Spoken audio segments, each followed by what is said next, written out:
제목으로 같이 하나님의 말씀 나누도록 하겠습니다. 저는 신대원에 2018년도에 입학을 했습니다. 그 입학할 때부터 제가 강도사 인허를 받기까지 항상 학교에서 저희 동기들에게 졸업할 때까지 강조되었던 것이 뭐냐면 이 포괄적 차별금지법에 대한 것이었습니다. 그래서 강도사 이 고시를 앞두고 나서 논문을 쓸 때에도요, 이 포괄적 차별금지법에 대해서 논문을 썼고요. 학교를 다니는 와중에도 계속 이와 관련된 수많은 에세이와 논문들, 그리고 관련된 교육들을 받았습니다.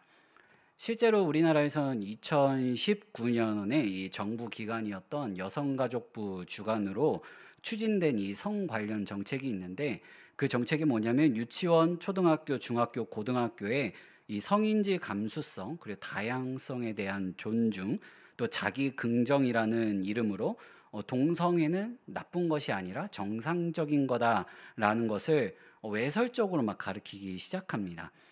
그러면은 뭐 남녀 간의 성관계뿐만 아니라요, 이 동성 간의 이런 성관계를 굉장히 외설적으로 가르치려고 하는 시도와 그런 서적들이 많이 나왔습니다. 어린아이들 대상으로 나왔다면 그 어린아이들이 쉽게 읽을 수 있는 책으로도 나온 거예요. 그런 서적들을 읽으면서 수많은 아이들의 성 정체성의 혼란을 가지고 왔습니다. 그리고 성소수자들의 인권을 존중한다는 명목으로 많은 사람들이 버젓이 길가에서 동성애 축제를 열어주기도 했습니다. 그리고 요즘에는 자신의 성을 여자가 아닌 남자와 여자가 아닌 다른 성으로도 자기가 구별하여 정할 수 있다는 그런 시대까지 우리는 다가왔습니다. 실제로 제가 해외 사이트에서 물건을 구매하려고 딱 갔는데 회원가입을 하다 보니까 보통 우리나라에서는 회원가입할 때 이제 성별을 표시할 때 남자, 여자 이렇게 선택할 수 있는데 해외 사이트에서 가입을 하다 보니까 이 성별을 고르는 날이 한 30개가 넘어가더라고요. 처음 보는 그런 단어들도 있었습니다. 근데 분명한 것은 하나님께서는 이 성을 남자와 여자로 구별지어서 지으셨습니다. 그런데 지금 이 포괄적 차별금지법이 통과된다면요, 이 성을 하나님의 창조 원리를 따른 이 생물학적 관점이 아니라요, 사람이 중심이 돼서 보게 되는 이 사회적인 관점으로 이 성을 바라보게 됩니다. 그러면은 이 사회적으로 내가 뭔가 불편함을 느끼고 뭔가 혼란을 겪는다고 한다면 이 성을 내가 바꿀 수도 있고 임의로 정할 수도 있다는 그런 시대, 이 법안이 이 코앞에 다가온 것입니다. 그러면 창조 원리에 따른 이 생물학적 성이라고 하는 것은 분명하게 남자와 여자로 나뉘게 되는데, 이건 창조주 하나님께서 이 세상에 부여하신 질서이자 원리입니다. 이건 그대로 받아들이고 보여지는 거예요. 근데 이 사회학적 관점으로 정하게 되는 건 사람의 관점입니다. 내가 정하게 되는 거예요. 내가 뭔가 불편하다면 난 이제 남자가 아니게 되겠다. 그러니까 너는 나를 남자로 부르지 마라 라고 이렇게 말할 수 있는 시대에 왔다는 거예요. 그렇게 내가 불편해하는 남자라고 부르게 되면 상대방을 처벌할 수도 있는 시대인 거예요. 모든 것을 사람 중심으로 생각하겠다는 인간 중심적인 생각, 인본주의 관점에서 세상과 사람들과의 관계를 판별하겠다는 뜻입니다.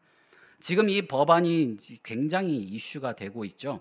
근데 이 법안은요, 이미 유럽에서 2000년대 초반부터 진행된 법안입니다.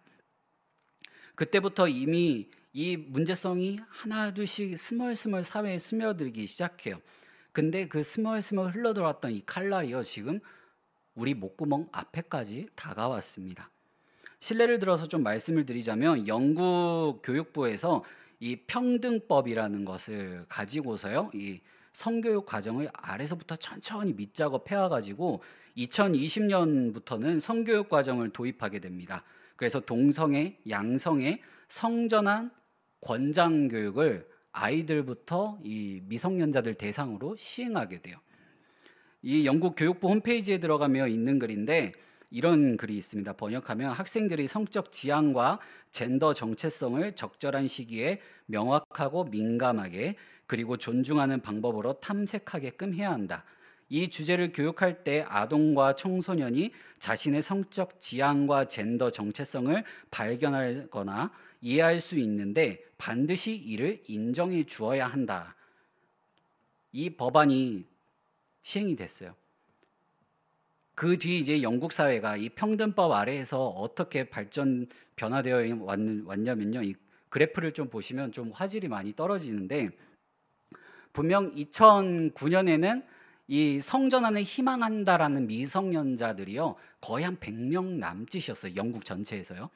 근데 이 법안이 통과되고 나서부터 2019년까지요 무려 2200명까지 치솟게 됩니다. 어마어마한 수치로 치솟아요. 거의 10년 사이에 20배가 뛴 거예요. 근데 스웨덴은 더 심각합니다. 거의 1500%가 상승해요. 스웨덴 같은 경우에는. 근데 여기에 대해서 사람들이 문제를 제시하니까 그에 대한 답변으로 뭐라고 하냐면, 그만큼 사람들이 성적으로 억눌려 왔기 때문에 이 법안이 통과되고 나서 이제 본인들의 의사를 표현할 수 있게 된 거다라고 말을 합니다. 그런데 이 사람들의 말을 따르면요, 이 통계 수치가 올라가다가 이제 어느 정도 사람들이 표현할 사람들이 다 고갈나게 되면 다시 수치가 떨어져야 돼요. 근데 지금 오늘날까지도 계속해서 수직 상승을 하고 있습니다. 그 말은 뭡니까? 교육에 의하여 사람들이 이러한 잘못된 생각을 가지게 되었다라는 거예요. 잘못된 교육이 어린 아이들을 이런 올바르지 못한 방향으로 이끌었다는 겁니다. 그러면 어떤 문제가 생길까요? 가정이 깨집니다. 가정이 깨져요. 왜요? 분명 영국 앞에서 말씀드린 것처럼 본인들이 발견한 이 성 정체성에 대하여 인정을 반드시 해줘야 된다라고요. 그럼 부모가 봤을 때 이 남자아이가 태어났는데 남자아이라 부르지 못하게 되는 거예요.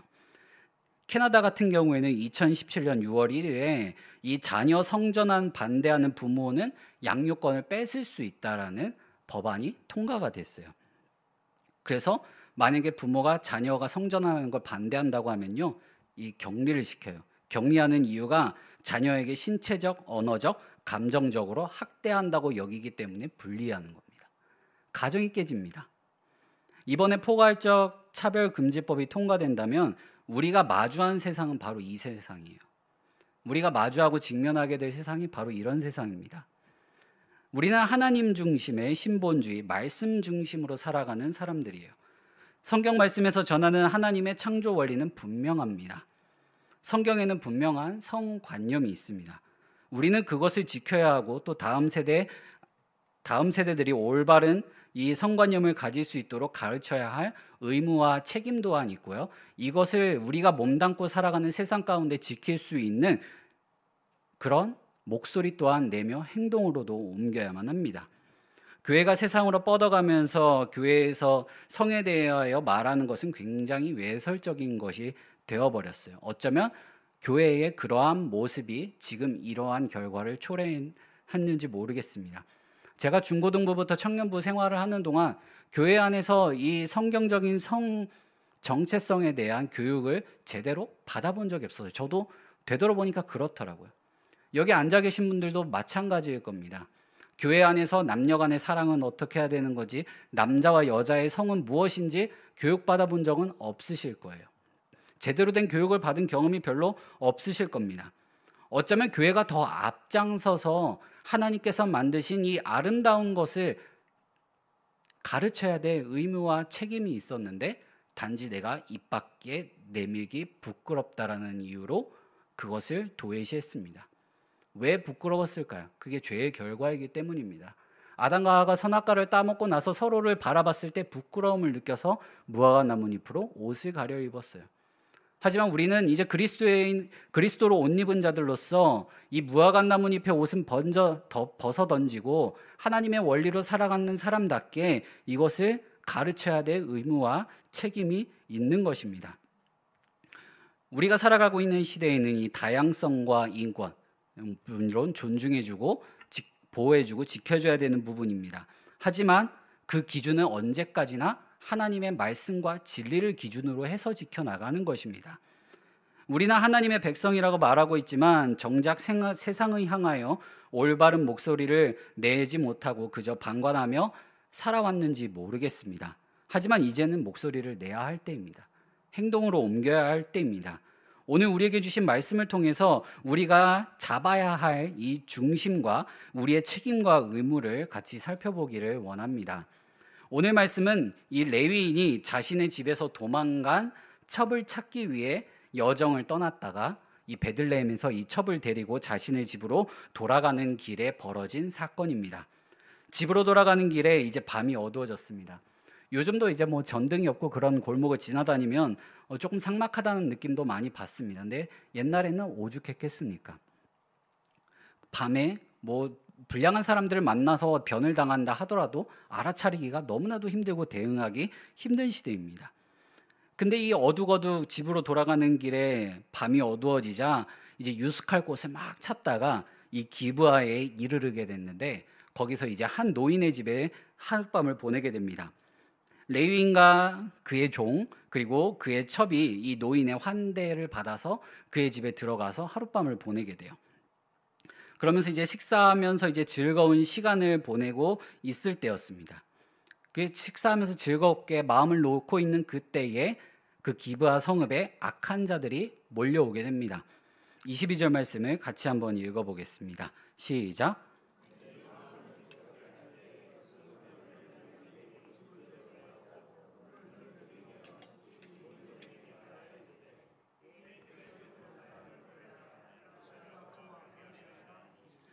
이스라엘 땅 기브아에 이제 어쩌면 레위 지파 사람이 들어가서 유숙할 곳을 찾은 것입니다. 어쩌면 이제 자기 나라 땅에 들어왔으니까 한편으로는 좀 안전하다 여겼을 수도 있어요. 근데 자기 동족들 중에 이 불량한 사람들이 찾아와서 집을 에워싸면서 문을 두드리면서 아우성을 칩니다. 그런데 그때 용감하게 이 노인이 나가서 이 불량배들을 설득하는데 23절 말씀에 집주인이 그 사람들이 그들에게로 나와서 이르되 아니라 내 형제들아 청하노니 이 같은 악행을 저지르지 말라. 이 사람이 내 집에 들어왔으니 이런 망령된 일을 행하지 말라라고 말하면서 이 불량배들을 설득합니다. 노인은 지금 당신들이 하는 행동은 악행이고 자기 집에 찾아온 이들은 내 손님이니까 나는 이 손님들을 접대하고 환대하고 보호해야 할 의무가 있다고 말하고 있는 거예요. 심지어 이 남녀 간의 강간 사건도 굉장히 심각한 범죄인데 이 불량배들은 동성 간의 강간을 벌이려고 하고 있습니다. 이스라엘 사회가 어느 정도로 타락했는지 잘 보여주는 말씀이에요. 하나님은 사람과 사람 사이의 관계를 굉장히 중요하게 여기시는 분이세요. 그래서 인륜을 저버리는 행동을 결코 용서하지 않으시는 분입니다. 그래서 이스라엘이 멸망할 때 너희가 고아와 과부를 보살피지 않았기 때문에 이러한 형벌을 받게 된다라고 전하시기도 했습니다. 그런데 지금 기브아 노인의 집에서 벌어지는 일은 이스라엘 사회가 얼마나 유지되기 힘들 정도로 무너졌는지, 사람과 사람 사이의 믿음과 신뢰가 얼마나 깨어졌는지, 이스라엘 공동체가 얼마나 부서졌는지 보여주고 있습니다. 이 기브아 거민들이 동성 간의 강간을 요구하는 것은 가족 개념부터 시작해서 이스라엘 공동체를 파괴하는 굉장히 무서운 악입니다. 이제 집주인 입장에서, 이 노인 입장에서 굉장한 위기에 처하게 된 거죠. 이 불량배들의 나이가 많은 노인이 나가서 막아서려고 하는데 막아설 힘이나 있겠습니까? 노인은 손님들을 보호하기 위해 자신을 노출시키는 일을 거리끼지도 않았습니다. 우선 노인은 손님을 집 안에 보호하면서 집 밖으로 나와서 설득하는데 이 설득하는 말이 굉장히 가관입니다. 24절부터 25절까지의 말씀을 같이 한번 읽어보겠습니다. 시작.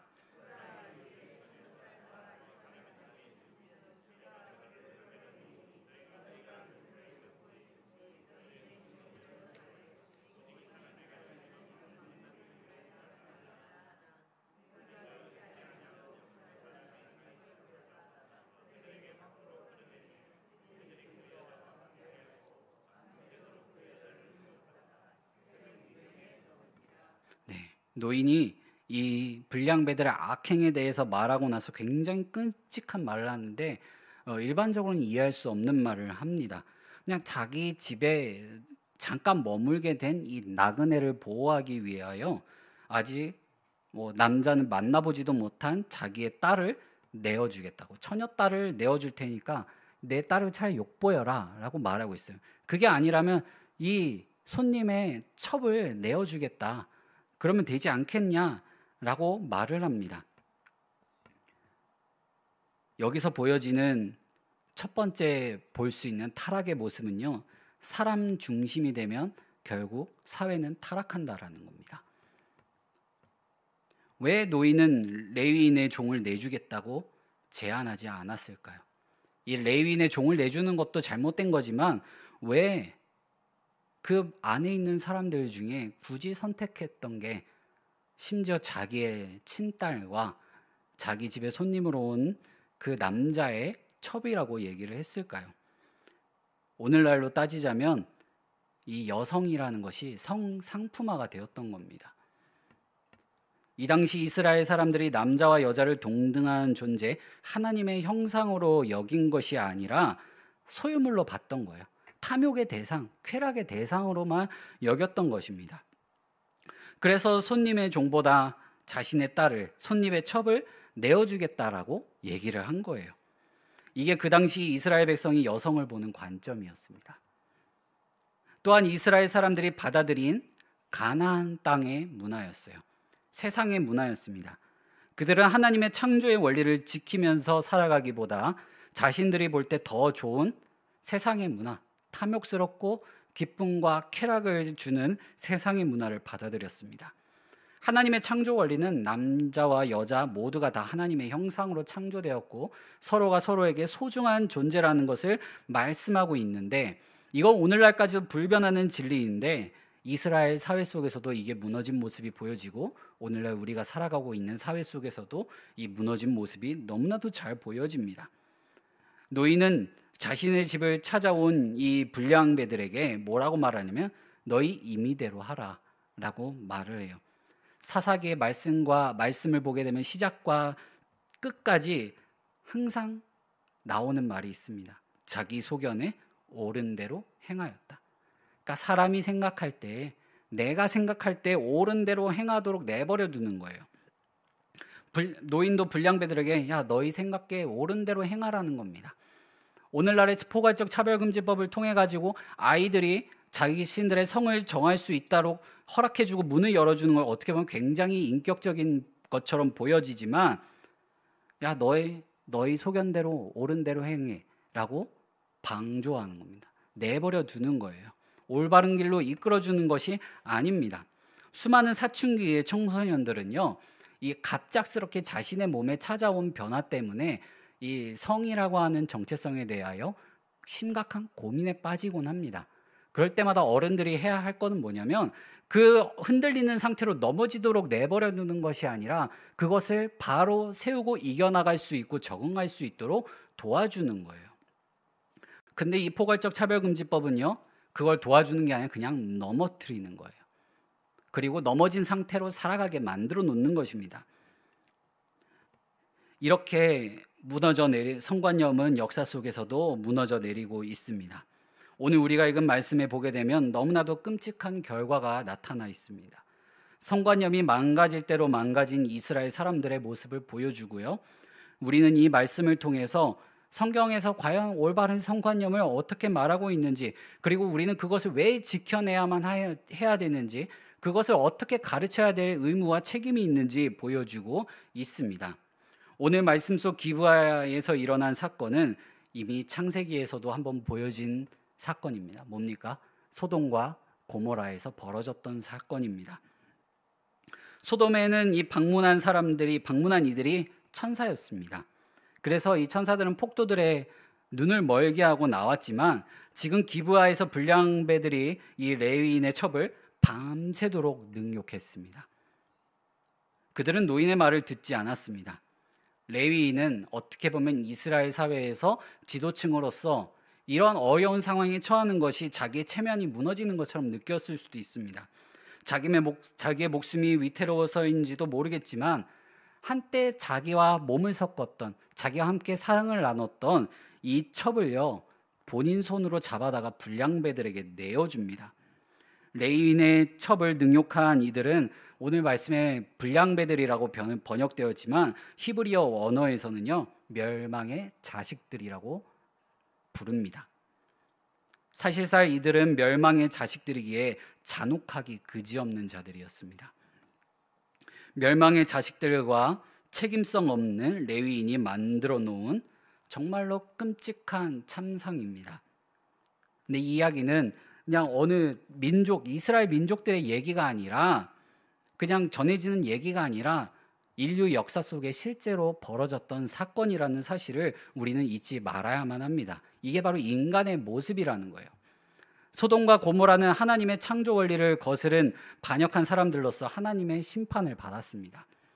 그런데 이방 도시와 이스라엘의 기브아가 비슷하게 이 변한 모습을 보여주고 있는데, 이스라엘 백성이 아브라함과 모세의 언약과 수많은 율법의 말씀들과 선지자들의 외침, 그리고 하나님이 거하시는 장막, 출애굽 사건, 그리고 이 사사기 말씀 속에서는 사사들을 통하여 보여주신 하나님의 놀라운 기적들이 있음에도 불구하고요, 세상 사람들과 똑같이 변했다는 것입니다. 그럼에도 불구하고 이스라엘 사람들은요, 이방 사람들보다 나은 모습이 하나도 없습니다.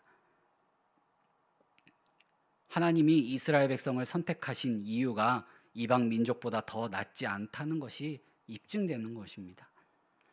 그들은 세상과 똑같아졌고 더 타락한 모습으로 달려갔습니다. 더 충격적인 일은 한마디의 상의도 없이 레위인이 자신의 첩을 멸망의 자식들에게 던져버렸다라는 사실인데, 이 여인은 새벽 미명이 되어서야 비로소 이 사람들의 손에서 놓이게 됩니다. 26절 말씀을 같이 한번 읽어보겠습니다. 동틀 때에 여인이 자기의 주인이 있는 그 사람의 집 문에 이르러 엎드러져 밟기까지 거기 엎드러져 있더라. 레위인은 자신의 첩이 집 문에 엎드러져 있고 그의 두 손이 문지방에 있는 것을 봤습니다. 정상적인 사람이라면요, 그런 심각한 일을 당하고 있다는 사실을 알고 있었고 집에 나갔을 때 발견했다면 그 여인을 보살펴야 돼요. 그 여인의 상태를 걱정해야 됩니다. 이 여인은요, 밤새도록 몸도 마음도 갈기갈기 찢어지고요, 무너질 대로 무너졌습니다.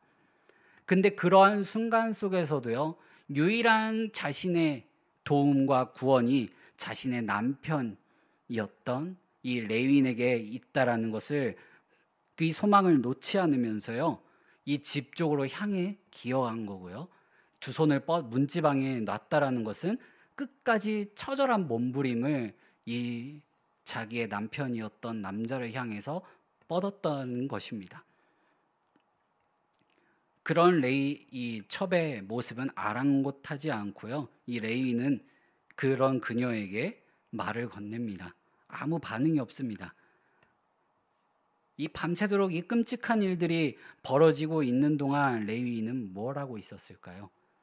27절 말씀을 보면 그의 주인이 일찍이 일어나 집문을 열고 떠나고자 하더니 그 여인이 집문에 엎드러져 있고 그의 두 손이 문지방에 있는 것을 봤다고 말씀에 나와 있습니다. 그는 여인이 멸망의 자식들에게 던져져 그들의 손에 능욕당하는 동안 일찍이 마음 편하게 잠자리에 들고요, 일찍 일어난 겁니다. 그는 여인을 걱정하는 모습도, 찾으려는 하는 모습도, 구해주려고 하는 그 어떤 모습도 없습니다.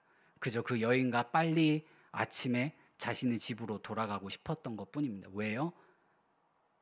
자기 사회적 지위와 체면이 있는데 내 집에서 여인이 도망갔다라고 한다면 이 체면이 서지 않기 때문에 집을 오래 비워둘 수가 없었거든요. 빨리 돌아가서 내 가정이 정상적이라는 것, 그것만 보여주고 싶었던 거예요. 여기서 두 번째 타락의 길은 무엇인지 보여줍니다. 탐욕은 멸망의 지름길이라는 것입니다. 이 레위인은 자신의 체면에 대한 탐욕이 있었습니다. 그래서 이 멸망의 길로, 죽음의 길로, 타락의 길로 쉴 새 없이 달려갔던 겁니다. 레위인은 자신의 행동에 대한 그 어떤 후회도 여인에 대한 관심도 전혀 없었음을 단적으로 보여줍니다. 이 레위인도 멸망의 자식들도 마찬가지로요. 자신의 욕구를 채우기 위해서 사람을 이용했던 것밖에 안 됩니다. 그러고는 28절 말씀에 이 아무런 미동도 없는 여인을 향하여 일어나서 떠나자라고 얘기를 합니다. 소름 끼치지 않습니까? 그런데 끔찍한 일은 여기서 멈추지 않습니다. 레위인은 집으로 돌아오자 칼을 꺼내서 그 여인의 시체를 토막내기 시작합니다. 한때 자신의 연인이었던, 자기와 한 집에서 살았던 여인에게 이 칼을 들어서 토막내는 레위인의 모습은 이해할 수 없을 정도뿐만 아니라요, 이 사람으로서 너무나도 냉혹함과 비인간적인 모습까지 보여주고 있습니다. 그렇게 토막낸 여인의 시체를 이스라엘 전역으로 보냅니다. 왜 보냅니까? 자신의 첩, 이 소유물로만 여겼던 이 첩이 저 기브아 땅에서 본인이 빼앗겼다라고 생각한 거거든요. 여기에 대한 보복을 행하고 싶었던 겁니다. 소유물이 빼앗기고 훼손당했다고 생각하여 이 개인적인 보복을 행하기 위해 이 시체를 토막내서 이스라엘 전역으로 보냅니다.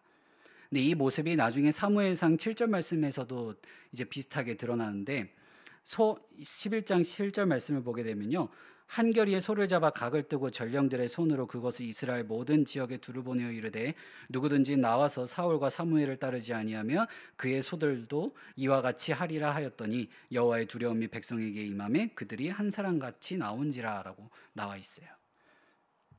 의미는 비슷할 수도, 이 행해지는 모습이 비슷하지만 그 근거는 다릅니다.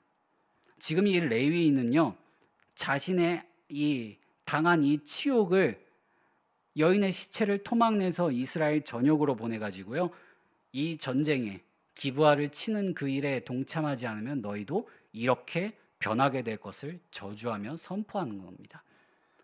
레위인이 해야 할 말입니까? 하나님을 가장 앞에서 섬겨야 되는 레위 지파 사람으로서 뱉어서도 안 되고 행해서도 안 되는 그 일을 행하고 있습니다. 하나님의 거룩함을 지켜야 하는 레위 지파 사람이 자신의 사적인 사리사욕을 위해 하나님의 거룩한 제도마저 함부로 사용하면서 무서운 범죄를 행하고 있음을 보여줍니다. 이 사건이 얼마나 비극적이고 처참한 이스라엘의 모습을 보여주냐면 30절 말씀을 같이 한번 읽어보겠습니다. 시작.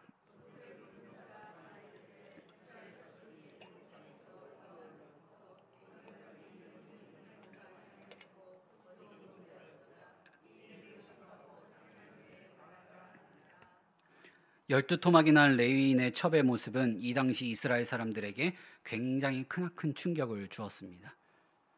만약 오늘날 우리 사회 속에 포괄적 차별금지법이 통과된다고 한다면 우리가 지난 세월 동안 보지 못했던, 경험하지 못했던 사회의 모습을 우리가 바라보고 경험하게 될 것입니다. 그 모습은요, 남의 얘기가 아니에요. 멸망의 자식들의 손에 던져진 레위인의 첩이 내가 될 수가 있고요, 내 가정이 될 수 있고요, 우리 교회 공동체가 될 수가 있고 앞으로 이 땅 가운데 살아가게 될 다음 세대들이 이와 같은 처지가 될 수가 있습니다. 그렇기 때문에 사랑하는 성도 여러분, 우리는 깨어나야 합니다. 우리는 거룩한 제사장들입니다. 왕 같은 제사장들입니다. 우리는 그 무엇보다도 하나님의 말씀을 지키고 하나님의 말씀을 따라 살아가고 하나님의 창조의 원리에 순응하며 살아가는 사람들입니다. 거룩함을 지키고 말씀을 따르며 이 사회 속에 빛과 소금의 역할을 감당해야 되는 사람들입니다. 오늘 우리가 함께 살펴본 이 말씀은 이스라엘 백성들만의 모습이 아니라 오늘날을 살아가고 있는 우리의 모습이기도 합니다. 어쩌면 우리 각자 겉으로는 하나님의 백성으로 보이지만 기브아 성 안에 멸망의 자식들이 비밀스럽게 있었던 것처럼 우리도 그런 비밀을 감추고 있을 수 있습니다. 어쩌면 그런 일은 저지르지 않았다 하더라도 레위인처럼 그런 악행을 예방하지 않고 그저 방조했을 수도 있습니다. 우리 모두는 이스라엘처럼 주 여호와 하나님의 이름을 부르면서도 무의식적으로나 의식적으로나 세상 문화에 의해 빚어지고 노예가 되어가고 있지는 않은지 돌아보아야 합니다. 왜냐하면 우리는 우리의 생각대로, 우리의 임의대로, 우리의 유일한 왕 대신 예수 그리스도가 없는 것처럼 살아갈 때가 너무나도 많기 때문입니다. 우리에게 필요한 것은 다른 게 아닙니다. 내 쾌락을 채워주는 것, 내 체면을 세워주는 것, 내 권위를 높여주는 그런 내 마음대로 내가 편하게 있을 수 있는 그런 자유가 아니라 우리를 구원해 주시고 다스리시고 죄된 본성으로부터 변화시켜 주시는 그 예수 그리스도가 필요한 겁니다. 우리에게만 그분이 필요한 게 아니라 저 어둠 가운데 있는 세상 사람들에게도 빛 대신 예수 그리스도가 필요한 것입니다. 우리가 예수님 안에서 우리가 가진 복음을 진실로 누리려면 먼저 우리 자신이 상상 이상으로 악하고 죄악된 사람들이라는 사실을 철저하게 인정하고 회개해야 합니다. 외면해서는 안 됩니다. 우리가 죄인이고 너무나도 연약한 사람이라는 사실을 눈으로 직면해야 돼요. 피하지 말아야만 합니다. 나의 부끄러운 모습을 감춰두는 것이 아니라 이것을 주님 앞에 열고 주님 앞에 내어놓고 나아가야만 합니다. 그러한 가운데 내 자신을 돌아보고 내 가정을 돌아보고 내 교회를 돌아보고 내가 살아가는 사회, 이 대한민국 땅을 돌아보고 이 세계 열방을 향할 줄 알아야만 합니다.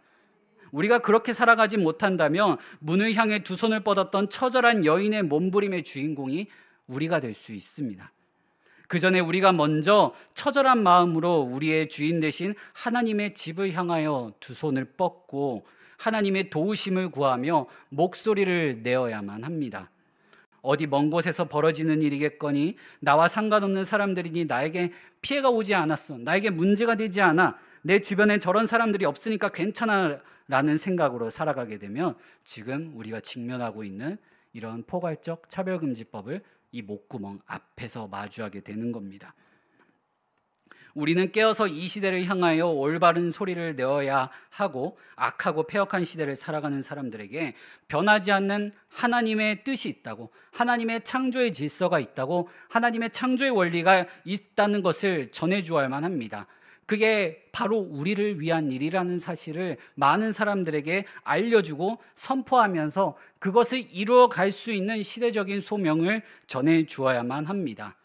거룩한 하나님의 성도 여러분, 우리가 이 일을 해야 합니다. 다른 때가 아니라 바로 지금입니다. 바로 지금 우리가 이 처절한 몸부림으로써 이 세상 가운데 빛과 소금의 역할을 다 해야만 합니다.